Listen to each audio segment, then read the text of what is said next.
ini merupakan salah satu sengketa hukum laut internasional yang berkaitan dengan pengelolaan sumber daya perikanan dan penerapan UNCLOS atau United Nations Convention on the Law of the Sea. Sengketa ini tuh berawal dari keputusan Inggris untuk menutup beberapa wilayah penangkapan ikan sendil di Laut Utara. Ikan sendil sendiri adalah ikan kecil yang cukup penting bagi ekosistem. Karena ikan sendil sendiri adalah makanan dari ikan-ikan besar, burung camar, burung laut, dan mamalia laut. Namun kebijakan ini menimbulkan keberatan dari pihak Uni Eropa, terutama Denmark. Karena banyak nelayan mereka yang bergantung pada penangkapan ikan sendil di wilayah tersebut, Uni Eropa menilai bahwa pembatasan yang dilakukan Inggris dapat mengurangi hak akses kapal Uni Eropa terhadap wilayah penangkapan yang sebelumnya sudah disepakati bersama-sama. Pihak yang terlibat dalam sengketa ini adalah Uni Eropa sebagai pihak penggugat dan Inggris sebagai pihak tergugat. Meskipun Inggris sudah keluar dari Uni Eropa melalui Brexit, tapi kedua pihak masih terikat dalam EU dan UK Trade Cooperation Agreement, khususnya terkait kerjasama perikanan dan akses wilayah laut. Sengketa ini tuh terjadi di antara wilayah Laut Utara, tepatnya di perairan di bawah yurisdiksi Inggris yang menjadi lokasi utama penangkapan ikan sendil. Konflik ini semakin memanas pada tahun 2024 ketika Inggris resmi menerapkan kebijakan penutupan area penangkapan dengan alasan perlindungan lingkungan dan konservasi ekosistem laut. Di sisi lain, Uni Eropa menganggap kebijakan tersebut tidak hanya berdampak pada ekonomi nelayan mereka, tetapi juga dinilai dilakukan secara sepihak dan kurang melalui konsultasi ilmiah yang memadai sesuai perjanjian pasca Brexit. Karena adanya perbedaan kepentingan antara perlindungan lingkungan dan hak akses perikanan, Uni Eropa kemudian membawa kasus ini ke mekanisme arbitrasi internasional berdasarkan EU-UK Trade and Cooperation Agreement. Bayangin, satu ikan kecil di Laut Utara namanya sandil. Kedengarannya hanya sebatas ikan, tapi ikan ini bisa buat Inggris dan Uni Eropa ribut di meja arbitrase internasional. Nah, untuk memahami sengketa UK sandil ini, kita perlu mundur dulu ke sebelum Brexit dan melihat perubahan tata kelola perikanan setelah Brexit. Jika Inggris masih menjadi bagian dari Uni Eropa, akses penangkapan ikan diatur melalui Common Fisheries Policy atau CFP, yang intinya laut itu dianggap milik bersama negara-negara Uni Eropa.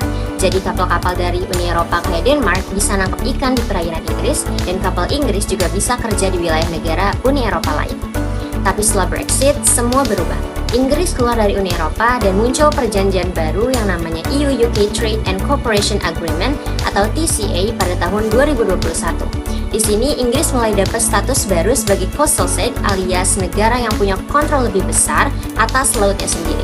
Tapi Uni Eropa masih tetap dikasih akses yang terbatas. Nah, konflik sebenarnya meledak pada tahun 2024. Inggris tiba-tiba melarang penangkapan ikan sandil di Laut Utara. Alasannya demi lingkungan. Mereka bilang stok sandil menurun dan harus dilindungi karena ikan ini penting banget buat ekosistem.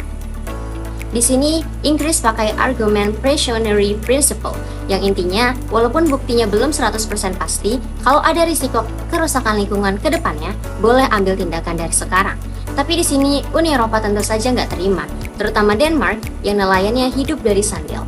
Mereka bilang, ini bukan hanya soal lingkungan, tapi juga soal akses ekonomi. Uni Eropa kemudian menuduh Inggris melanggar perjanjian TCA, karena larangan itu dianggap nggak proporsional dan merugikan kapal-kapal Eropa. Disinilah konflik berubah menjadi lebih serius. Ini bukan lagi soal ikan, tapi soal siapa yang pegang kontrol atas laut pasca Brexit.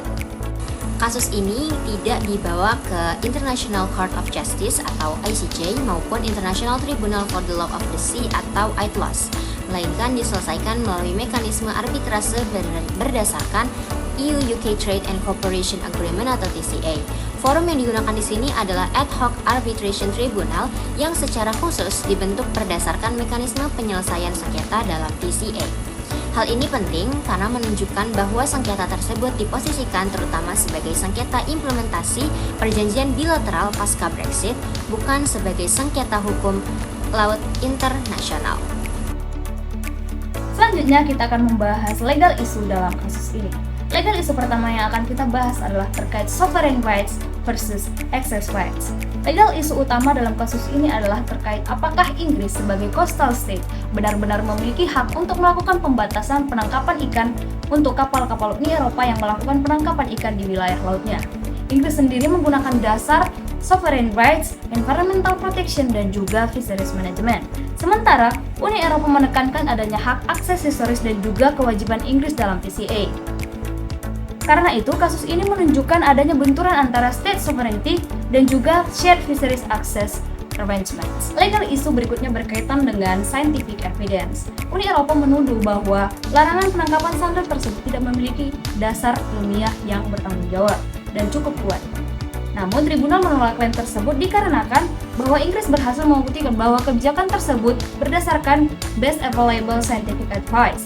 Hal ini diperkuat oleh laporan ilmiah dari NA, GNCC, dan CEPAS tahun 2023 yang menunjukkan bahwa larangan penangkapan sandal dapat membantu pemulihan ekosistem di Laut Utara dan juga meningkatkan biomasa burung laut.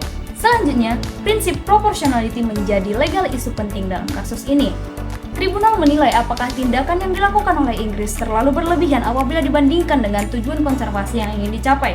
Hasilnya, penutupan perairan Scottish dianggap proporsional, tetapi penutupan perairan Inggris dianggap bermasalah secara prosedural. Tribunal menyatakan bahwa Inggris gagal memberikan sufficient regard terhadap hak dan kepentingan Uni Eropa selama adjustment period. Artinya, tribunal tidak menolak tujuan konservasi Inggris, tetapi mengkritik proses balancing kepentingannya. Legal isu selanjutnya adalah terkait non-discrimination principle. Uni Eropa sendiri mengklaim bahwa kebijakan yang diberlakukan oleh Inggris ini bersifat diskriminatif terhadap kapal-kapal Uni Eropa. Tetapi, tribunal menolak klaim tersebut karena Inggris memberlakukan kebijakan tersebut bukan hanya kepada kapal-kapal Uni Eropa tetapi bagi seluruh kapal tanpa terkecuali.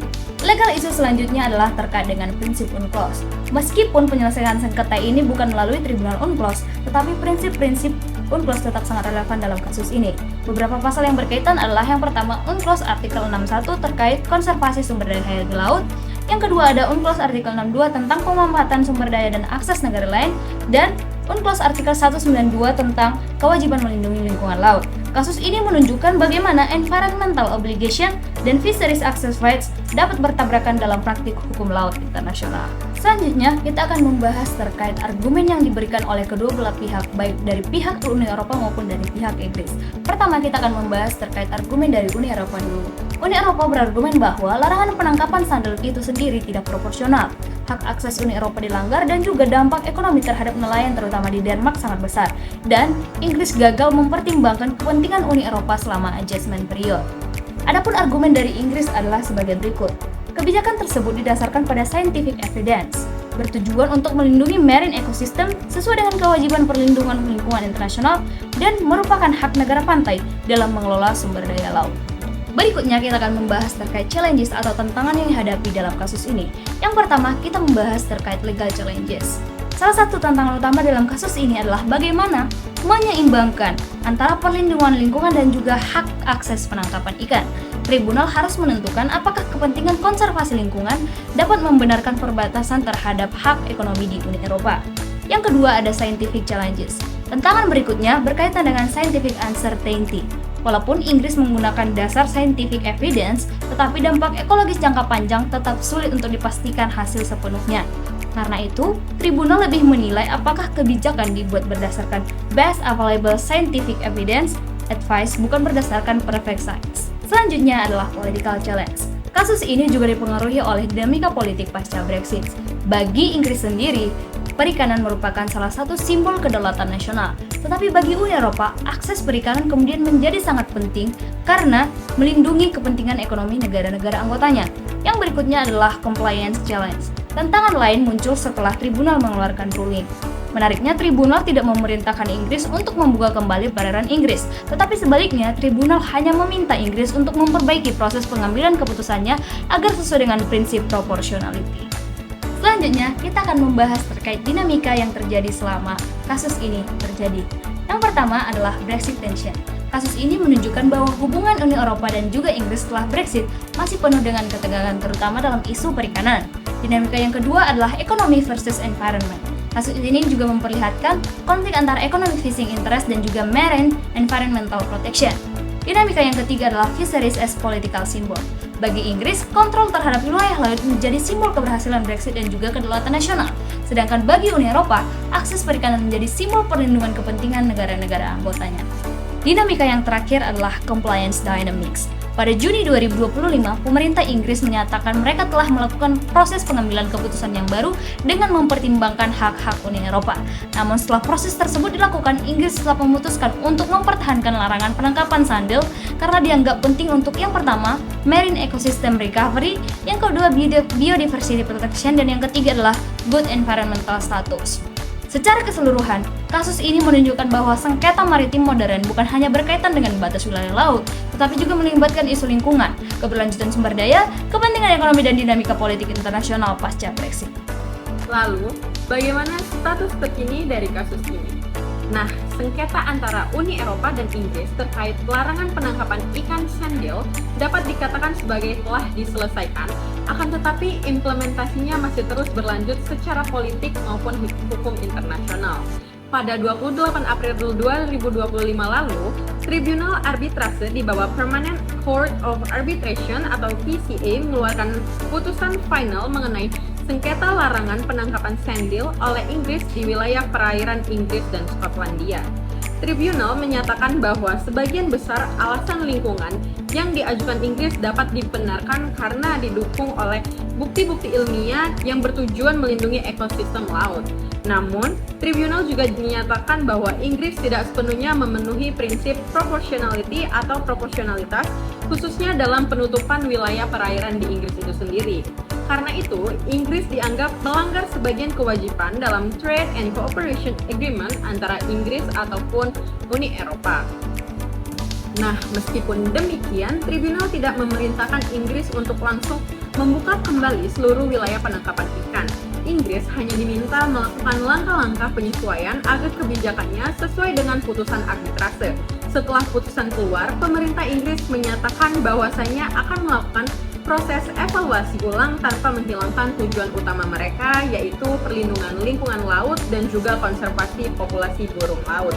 Masalah utama yang masih belum sepenuhnya terselesaikan sebenarnya bukan soal penting atau tidaknya perlindungan lingkungan laut itu sendiri, karena kedua belah pihak sama-sama mendukung prinsip sustainability atau keberlanjutan. Nah, persoalan utamanya adalah mengenai batas sejumlah mana suatu negara dapat membatasi hak penangkapan ikan dalam perjanjian internasional tanpa melanggar prinsip proporsionalitas, akses yang adil, dan juga kewajiban kerjasama internasional. Dalam kasus ini, Uni Eropa menilai larangan Inggris sebenarnya terlalu merugikan kepentingan nelayan Uni Eropa, terutama di sekitaran wilayah armada Denmark yang sangat bergantung pada penangkapan sandil ini sendiri. Sebaliknya, Inggris berargumen bahwasanya pembatasan tersebut sangat perlu dilakukan untuk menjaga keseimbangan ekosistem laut mereka, yang dimana sandil merupakan sumber makanan penting bagi burung laut dan spesies lainnya. Nah, dari sisi politiknya, kasus ini juga sangat penting karena menjadi salah satu sengketa di arbitrase besar pertama antara Inggris dan juga Uni Eropa setelah adanya Brexit atau Inggris keluar dari Uni Eropa. Putusan ini dapat menjadi preseden bagi sengketa maritim dan perikanan lainnya di masa depan, sehingga khususnya ini terkait hubungan antara perlindungan lingkungan dan juga kepentingan ekonomi. Setelah menganalisis tentang kasus tersebut dan juga mengetahui apa status terkini dari kasus tersebut, kelompok kami memiliki rekomendasi yang bisa mungkinnya diterapkan oleh Uni Eropa dan juga Inggris itu sendiri. Kelompok kami berpendapat bahwasanya solusi terbaik adalah membangun pendekatan tata kelola perikanan yang lebih kooperatif antara Inggris dan juga Uni Eropa. Pertama, Inggris tetap perlu mempertahankan kebijakan perlindungan lingkungan laut karena didasarkan pada pertimbangan ilmiah dan prinsip keberlanjutan sumber daya laut. Namun, kebijakan pembatasan tersebut harus dilakukan dengan mekanisme yang lebih proporsional, transparan, dan juga melibatkan konsultasi dengan pihak yang terkena dampaknya. Yang kedua, Inggris dan Uni Eropa sebaiknya memperkuat kerjasama ilmiah bersama terkait pengelolaan sumber daya laut. Dengan adanya riset dan data bersama, kedua pihak dapat mengurangi konflik politik dan meningkatkan kepercayaan dan pengambilan kebijakan maritim. Ketiga, penyelesaian sengketa melalui arbitrase internasional ini harusnya tetap diprioritaskan sebagai mekanisme damai dalam menyelesaikan konflik maritim. Hal ini sejalan dengan prinsip hukum laut internasional dan semangat kerjasama dalam UNCLOS yang menekankan penyelesaian sengketa secara damai. Secara hukum, rekomendasi ini dapat dibenarkan karena hukum laut internasional tidak hanya memberikan hak kepada negara untuk mengelola sumber daya lautnya, tetapi juga menekankan prinsip keberlanjutan, proporsionalitas, dan juga kerjasama internasional. Sebagai kesimpulan, kasus UK Sandil menunjukkan bahwa sengketa maritim modern tidak lagi hanya berkaitan dengan perebutan wilayah atau akses penangkapan ikan saja, tetapi juga tentang bagaimana negara menyeimbangkan perlindungan lingkungan, kepentingan ekonomi, dan kewajiban hukum internasional di era pasca Brexit.